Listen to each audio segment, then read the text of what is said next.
the name of the most impregnable, the most holy.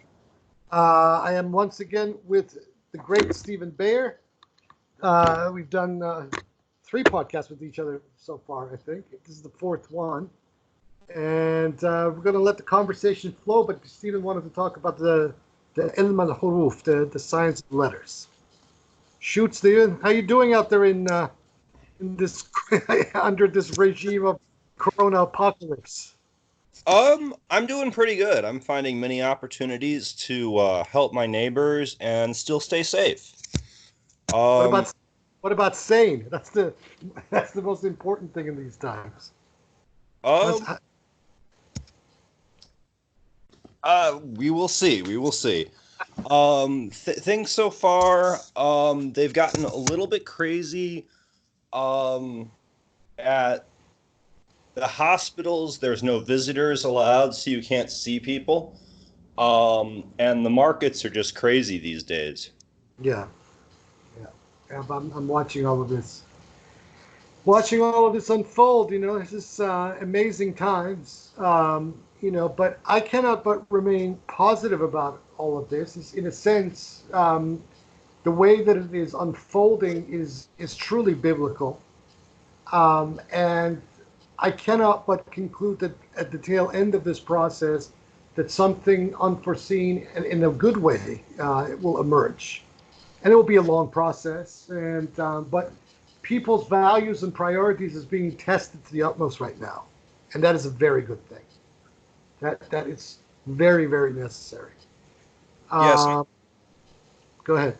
I'm seeing lots of potential for positive changes.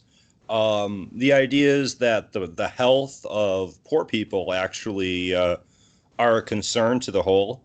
It's good to see that alarm bell go off in people's minds that, if there's hordes of sick people in the streets, they are going to get sick because the people they depend on will, those sick people will go to the same stores. Even if there's a store for rich people and a store for poor people, like, Trader Joe's versus Aldi, there's still going to be some connections. And people are going to spread the disease, so we have to care about the health care for the most vulnerable. And that's like a light that's going on in people's minds right now in America, that we just can't ignore the desperate. This is going on across the world, actually, as we speak. Um, and this is why I'm saying that contrary to the very surface explanation and interpretations that is being offered by the conspiracy crowd about the reality of the coronavirus, where they're latching onto the very same narratives that we hear about everything else, that the way that this is unfolding and what it is showing of itself is that we're dealing with a higher intelligence. We're not merely dealing with a pandemic that has gone, that has just broken out, and is, you know, just consuming everything in its wake. But it is also offering or opening up humanity to perspectives that it has literally been forced to come to. And this is what you call the great equalizer. And the great equalizer is none other than the hand of the All High. It's interesting because one of the names of God, according to the book of the names of all things of the Bab, is indeed Asawi, the equalizer. Um, and what we're witnessing in these specific times is that there is a process now. I mean, it's not complete, obviously, but if this continues, there is a great equalization occurring, a process of equalization in the minds and perspectives of people. People's lives have been disrupted, uh, and the very pattern of life, capitalism itself, is being disrupted. And this is a very good thing. Now, the conspiracy theorists will retort with, well, this was the plan of the Illuminati, uh, and the usual stuff. But anything with this kind of power is a power that one must be in awe of, whether it is a conclave of individuals, conjuring this situation, which I don't believe to be the case, or a higher power in terms of the spirit unseen, the power of the Almighty itself. Well, Go ahead. I will put my trust in the Almighty. And I find that many conspiracy theorists in general, if it's not paranoia, there's a very strong element of ethnocentrism and xenophobia. The And thing they're manic paranoid and about is the stranger, the other. yeah, and also the social Manichaeism. This is the problem. I mean, it's basically a kind of a horizontalization of the philosophy of money, the Manichaeism, the very socialized setting. This is the kind of stuff that the late Eric Verkelin, a conservative political theorist at Berkeley, an Austrian, and who was a victim of the Nazis. This is the sort of stuff that he warned about the trends of contemporary human thinking when he wrote his books criticizing what he called the neo-Gnostic element in modern political philosophy. And that is very much there. And it's a very dangerous reality. But where it manifests, particularly, I think, for social scientists to study, is within the conspiracy subculture. That this very Manichaean, totally us and them, black and white, light and dark reality, is manifesting in the way that they're interacting and relating to the situation that is unfolding with this coronavirus. Whereas I think the perspective of people who are truly trying to understand the times, and both in terms of trying to reach a kind of equilibrium within themselves, but also to go out there and do something and help their fellow man during this pandemic, is to realize that these narratives, unless you have the middle term that unites these two contradictions, you are lost. You're basically dealing with surfaces rather than the depth. Because the reality of the universe, the reality of being, is light and dark together. It is not just one or the other, it is both, right? And in fact, in itself, it transcends that polarity altogether. So, and this is how one comes to understand the nature of the spirit and how the spirit acts, not just as an intellectual concept, but as an observable, empirical reality. And so, going back to your original interest, the science of the letters is precisely one of the tools on an esoteric path where you can actually you can actually understand and steep your consciousness in that very thing as an exercise. Now, you brought up the book of the name of all things. Now, to my understanding, the Primal Point, the Bab, he wrote this while he was under arrest. Is that correct? That's right. Yep. This book, the dating of this period, the book is roughly the period from about mid 1848 all the way, we believe, possibly he completed the final chapters of it a short time before his execution. The consensus on the piecemeal composition of this book is the jury is out on that. But anyway, this book was written while in confinement. There's a belief that it was written actually on the request of one of his scribes, Mullah Abdul Karim Qazvini, who requested the Primal Point to write such a book, where the names, are revealed, and the Bab did this. And the 361 names, of which these names both correspond to days of the Bayani year. The 361 days are the 19 times 19. But also as a contemplative device for every believer about the reality of God itself. So these prayers and doxologies that are offered in each of these grades of each chapter is a contemplative device that the believer can both interact with in terms of a prayer regimen, but also to unpack in terms of a numerological operation. Just like in the ancient world, there is this concept of the linking of numerology and letters. Yeah. And one of the things that I found very strange is, considering the importance of this work in the placement of the Bab's life. You said that it was one of his final acts, possibly before his execution, was to complete this work. The Baha'is do not seem to think that it's important. It's not translated by them. It's basically ignored completely. Well, the corpus of the writings of the Bab in entirety are pretty much ignored by the Baha'is, other than these snippets of the pieces of writing that they have published here and there over the years. One example of this being the selections from the writings of the Bab, which incidentally, there's one or two prayers in that collection, which are actually not by the Bab but by Sofa Azal. There are just a handful of them. The ones that its so-called translator Habib Tahir doesn't actually identify. Nevertheless, I mean, look, when you encounter the Bab and the entire corpus of his writings, you're in the presence of an extremely rich, esoteric ouvrage. And the purpose of Baha'ism was to basically flee and escape that kind of occult esoteric universe. Baha'u'llah didn't seem to like this stuff, or in some ways felt himself somehow out of his depth as compared to both the Bab and his brother Sopa Azal when they dealt with this. Did he ever have access to a copy, or was he actually rather ignorant about this stuff, so he didn't know? No, I'm not convinced that he was ignorant about this stuff, but whether he, especially during the Baghdad period, thought it worth his while to, really read this stuff and study this stuff and steep and immerse himself in this stuff, that's up for debate.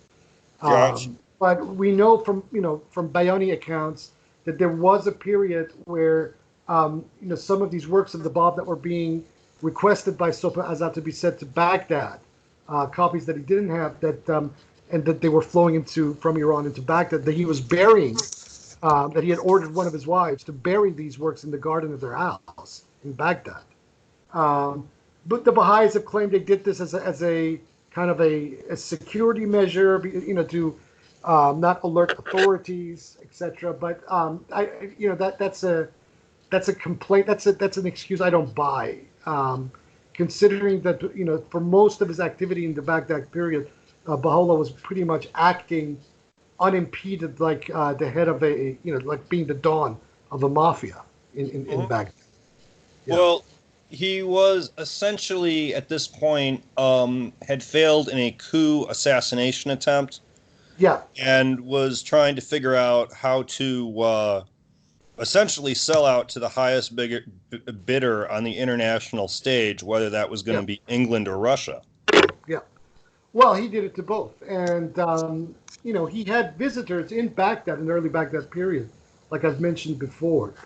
In Mirza Malcolm Khan, this is the very prominent Iranian Masonic figure. And he was also contacted by Manakji Limji Hataria. This was a Parsi, eminent Parsi Indian who was a Mason, but he was also a well-known agent of the British Empire. So he was a member, he was an agent of British Secret Service at the time, and he traveled to Baghdad and met Baha'u'llah in the 1850s. And so the British had come in, and there's a reasonable amount of circumstantial evidence showing that Baha'u'llah had already, through one of his family members, made a sort of alliance, an ad hoc alliance with the Russians during the period when they brokered him out of their embassy and into the custody of the Qajar authorities at the time, following the assassination attempt on Nasruddin Shah in 1852. So these two relationship between Baha'u'llah and these two empires, the British and the Russians, was pretty much going on from the very beginning. And then, the rest is history, as they say. Now, the origin of the studying of letters. There's a history of this before the Babi movement. And this is something that is also in occult Shiaism. Is that correct? Yes, very much so. And it's very much encouraged through the writings of the Imams, the science of the Jafr, the letter. This is one of the things that the Imams, and particularly as it is claimed in some of this eschatological hadith about the end times and the coming of the Imam Mahdi, that the Mahdi will have the comprehensive and complete knowledge of the science of the letters.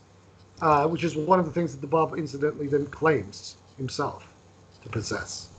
Now, what seemed a connection to me, though I have sometimes trouble putting this into the correct words. So the Imams, the Holy Infallibles, and the letters of the living, these, Are their return. yes, the names and attributes. That seemed to me like it was a part of the foundation of the science of the letters, because it deals with the names and attributes of the divine, and just the very title, the letters of the living. Mm-hmm. So His Holiness Caduce would The last member, by the way, of the Letters of the Living. Yeah. Now, this, of course, is a different language, but from a Christian background, that reminds me of one of the things that we like to sometimes say is the Alpha and Omega when we're talking about the Logos of God. Yeah.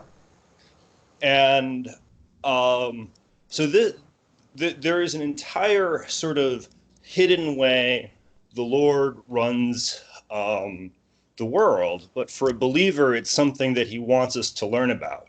So he wants people to come and study the Imams. They weren't just random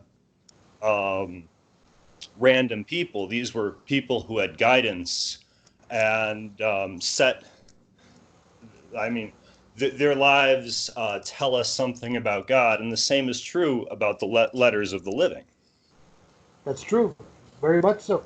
And with Qudus, it's interesting you mentioned that the Alpha and the Omega, because in the theophanocracy and the theophanology of Babism, if the primal point, the Bab, Sayyid Ali Muhammad Shirazi, the essence of the seven letters, is the Alpha in this dramaturgy, Qudus is the Omega of this dramaturgy. And even within the text of the Bayan itself, there's many allusions to this. For example, one of the terminology that the Bab throws in the Bayan, in the Persian Bayan specifically, is to refer to the Jannat as-Sin, the heaven or the paradise of the letter Sin. And this is a reference to both the hidden Imam, Muhammad ibn Hassan al-Askari, alayhi salam, but simultaneously also to His Holiness Qudus, the 18th letter of the living, which, as the Kitab al-Nuqtat al-Qaf, the book of the point of Qaf, reports, during the siege of Sheikh Tabarsi, one of the claims that Qudus had made was precisely to be the Imam, the hidden Imam manifest. So even in this role of the hidden Imam, this was also this pole of the person, the embodiment or embodification, as I've termed this word, of the hidden Imam shifts at various stages of time within the dramaturgy, within the narrative of the history of Babism, between the essence of the seven letters, the Bab himself, to Qudus. And there, I've mentioned this also previously, there is a term that the Bab employs that surfaces and refers to three separate people in the Bayani corpus. And that is, himself, he is the primal point, but then he refers to the final point, Nuqtat al-Ukhra, and or the other point, because the word Ukhra can mean both final and other, depending on the tense and the case in the sentence, etc., what it's referring to.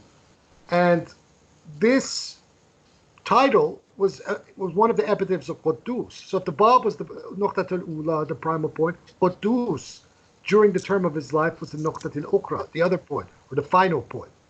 Later on, this term is also applied to Sofa Azal as the final point, Nuqtat al-Ukhra, as well as other epithets by the Bab upon Sofa Azal.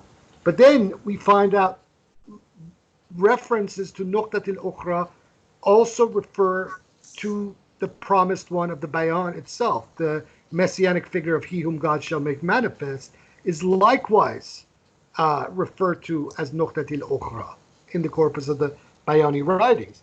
So this particular title acts as a cipher, as it were,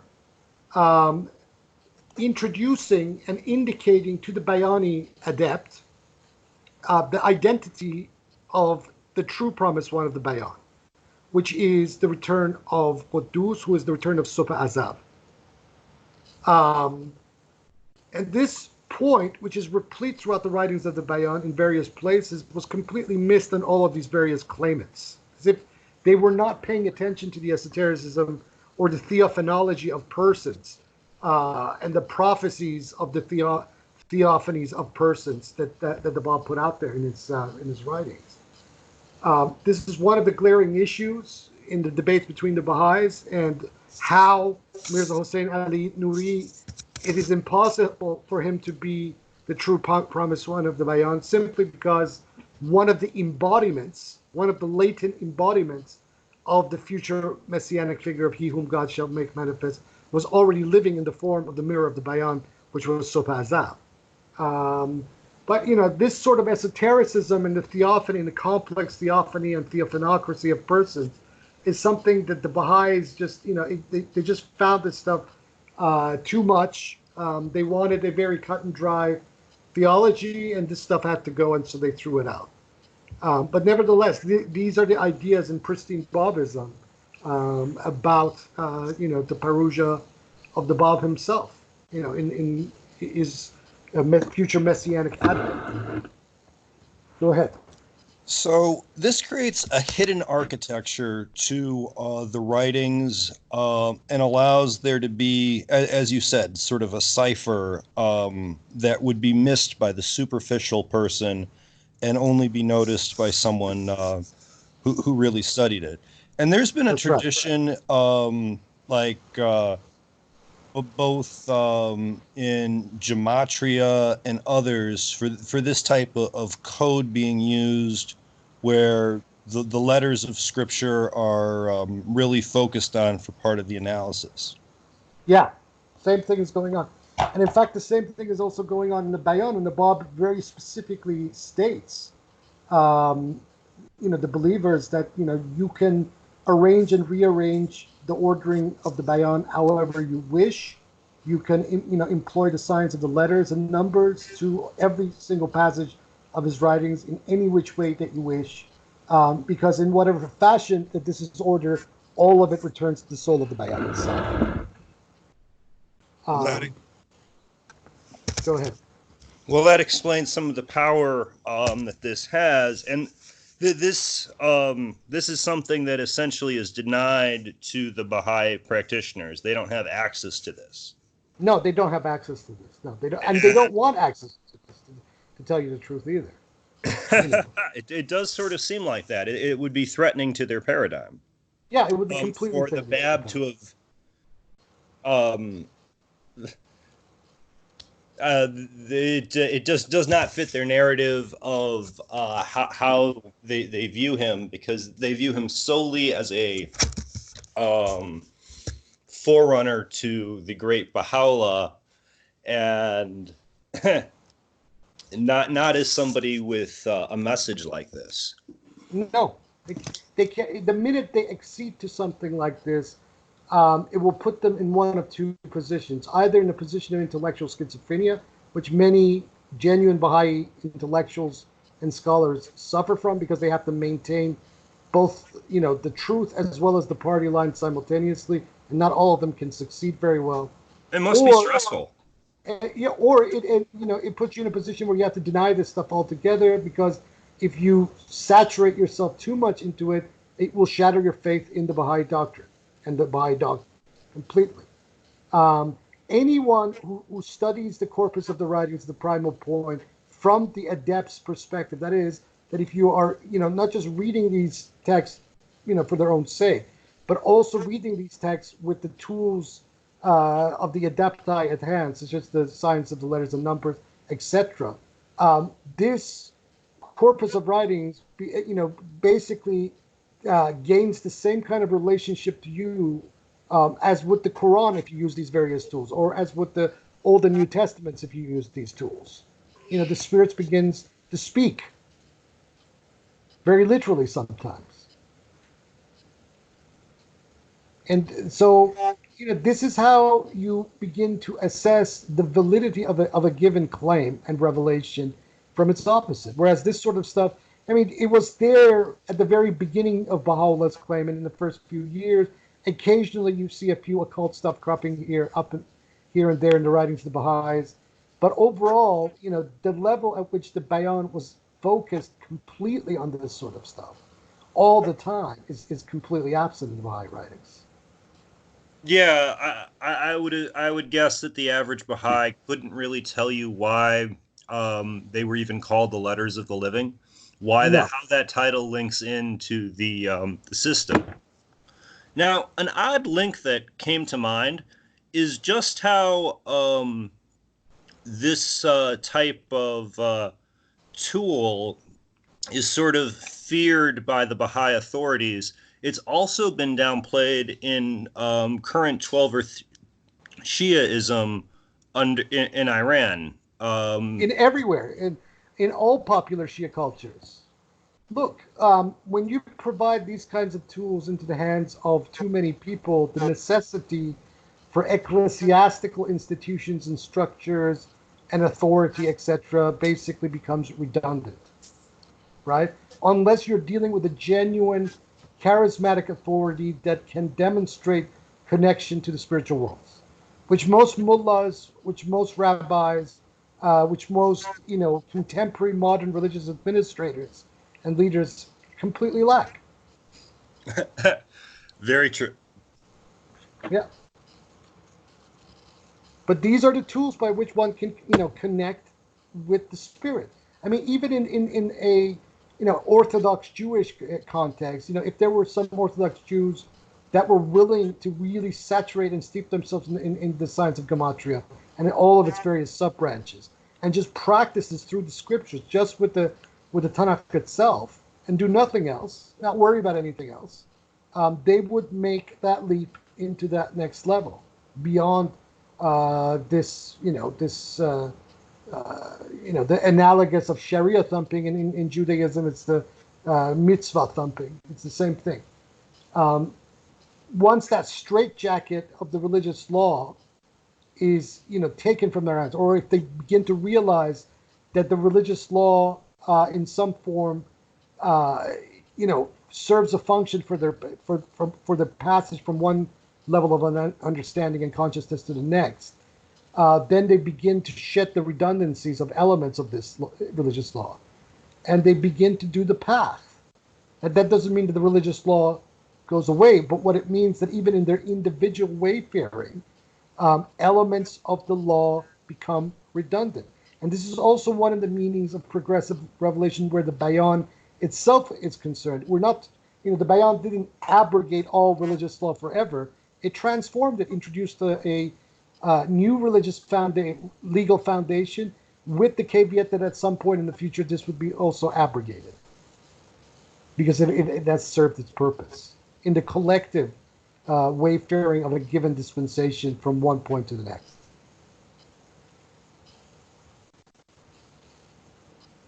Because if, and I've said this to many people before, if the Sharia, if the mitzvah, if analogous elements in other traditions become an end in themselves, then they become veils. They become idols. They become, these mechanisms of the opposite of enlightenment, the opposite of the spiritual path, the opposite of expansion. Yeah. They become tools of the empire, because they become tools of the empire.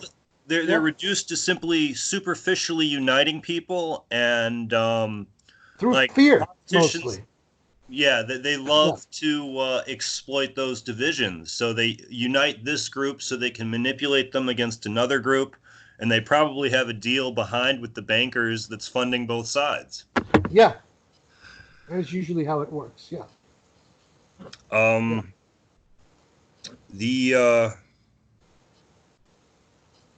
All right. So I was wondering, for further study on this, are there any resources you recommend? In English or in Arabic? I mean, in Arabic, I can give you list after list of stuff you should go out and read. Many of them. Unfortunately, I only speak English, but I think for our listeners, we should do both. Well, for for English speakers, there are still studies in the works that describe, these various science of the letters. The first thing I would advise, instead of going to an actual study or book, is, to learn the letters of the Arabic alphabet. And those people who have a Hebrew background will pick this up very fast, except that Arabic has 6 extra letters than Hebrew. And so, the procession of the numbers goes from 1 to 1,000. And there are no repeats. So these letters that end, the letter that ends at 1,000, which is the letter Ain, is not a repeat letter. Like in Hebrew, the final Mem, which has the value of 600, and so on. There are no final letters. Each individual letter is assigned one numerical value, and they work in tens. So 4 groupings of tens from Aleph to Qayn. They should learn this. There are many charts out there, online. I have one. I could put that up if people want, and put it up permanently on the script page. And they should learn this, learn the alphabet, learn the placement of numerical value of each of these letters. But there's also an exercise I give people, and that is for a 28-day period. To each day, go through each of these letters of the alphabet in their mind, visualizing the letter itself. And then as they visualize the letter and its numerical value, to recite the Fatiha of the Quran, the first chapter of the Quran, 28 times for each letter for 28 days. And this exercise is meant to cement memorization of the letter of the alphabet together with its numerical value. And, the prayer, the Fatiha is designed so one establishes then a spiritual relationship to begin the seeds of developing a theurgic relationship to these letters of the Arabic alphabet. So start there. There are a few books on gematria. Anna Marie Schimmel wrote this very nice introductory book called The Mystery of Numbers, where she kind of broaches some of these issues that span both the Islamic civilization and then, even previous to it, and other civilizations that have taken numerology and the power of the numbers seriously. This is one of the most powerful tools that any adeptee can master, in my opinion. It doesn't matter what language that they're approaching, whether it be Arabic or Hebrew or even Sanskrit. I have some issues with English gematria or English numerology. It would be a little bit harder with English. It's kind of a hybrid language, isn't it? Exactly.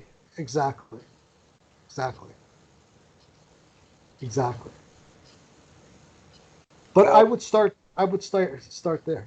Yeah. Yeah, I was just thinking that in order to do it correctly with English, you'd almost have to break down if the word's origin came through Greek, there's a Greek system, or German, there's a runic system. Yep. Exactly. But with different words, like coming from different languages so much, it would be hard for me to. One would think that English is not the like having a language where there's a revelation, a language revelation, like that. Precisely. That connects it to the scripture and to the prophet who gave that message. So this has been going on since Adam. Exactly. And so, like, if you're studying Enoch or somebody or one of the other great leaders, it helps the words have a message for today. That's right. That's precisely right. Yeah. But the intellectual ideas about the science of the letters are great. But I would submit that if you are following an esoteric path, that developing a totally integral relationship with this science at the ground floor is probably the better way to go. To approach it both from the term of memorizing it, but also developing a mindful relationship of prayer between yourself and these individual letters. Because as the Bab also says, and also much of Islamic esotericism also states, each of these letters, in the not in the material configuration, but in what they represent archetypally, around them, occur millions and millions of legions of angelic intelligences. Because these are the building blocks of at least the human communication with the divine, and vice versa, the divine communication to humankind. And so you would think that on at least the level of the intention or the integrality of what these things represent, there is another realm of consciousness and realization and understanding occurring that people need to tap into first. And this is what the Imams are talking about. And this is why, you have copious du'as, copious prayers and supplications by the Imams, but they're also then encouraging their own adepti with these sciences, such as the science of the letters and what have you. All designed for a larger theurgical practice.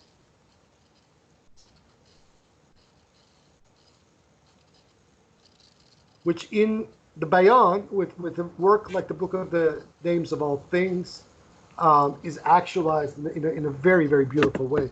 And this book, to go back to it, is a very central book, a configuration book about various elements of the corpus of the writings. I mean, to understand and to engage with the Book of the Names of All Things, although it is not technically the central scripture, because it is part of the corpus of the primal point, it is part of the Bayan, nevertheless, and it is, one could say, the section of the Bayan that delineates the realities of these 361 names.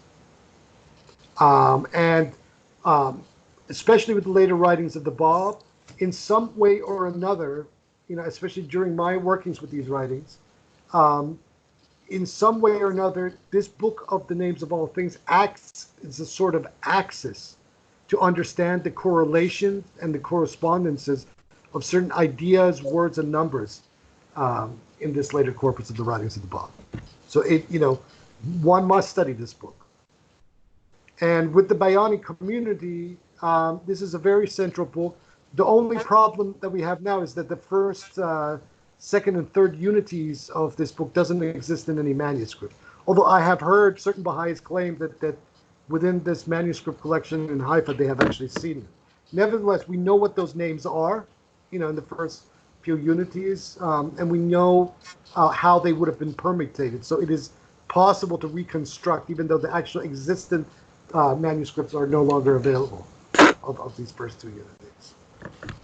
But it is something that I have been meditating on very consistently for, pretty much the last 10, 15 years, and a lot, came out of it, out of the Book of the Names of All Things, for me personally.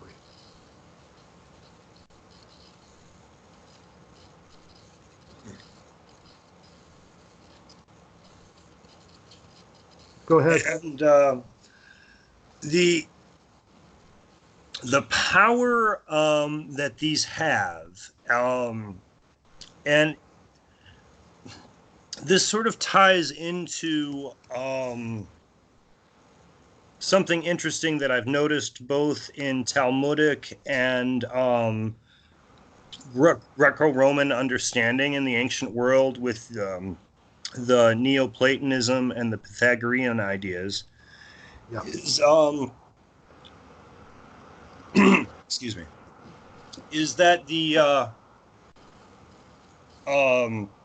interpretation, when a sage makes an interpretation, it ends up having power.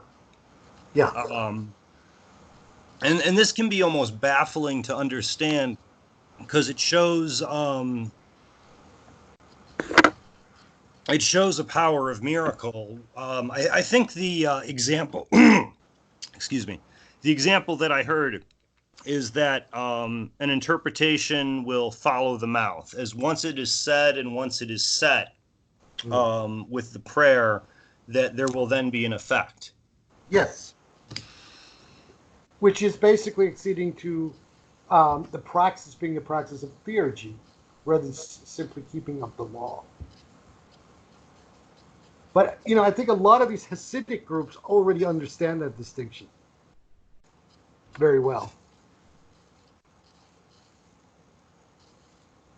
All right. Well, thank you very much for your time today and for answering. Thank you. Thank you. Keep my family in your prayers at this time. They are. All my you. friends, acquaintances, their families, and their friends, they're all in my prayers. Hopefully I have good news to report and she will be home from the hospital soon. Inshallah. Inshallah. We look forward. We pray for that day. The prayers are with you. Thank And I'll you. leave it at there. La hujja ila aliyat qatl nabi.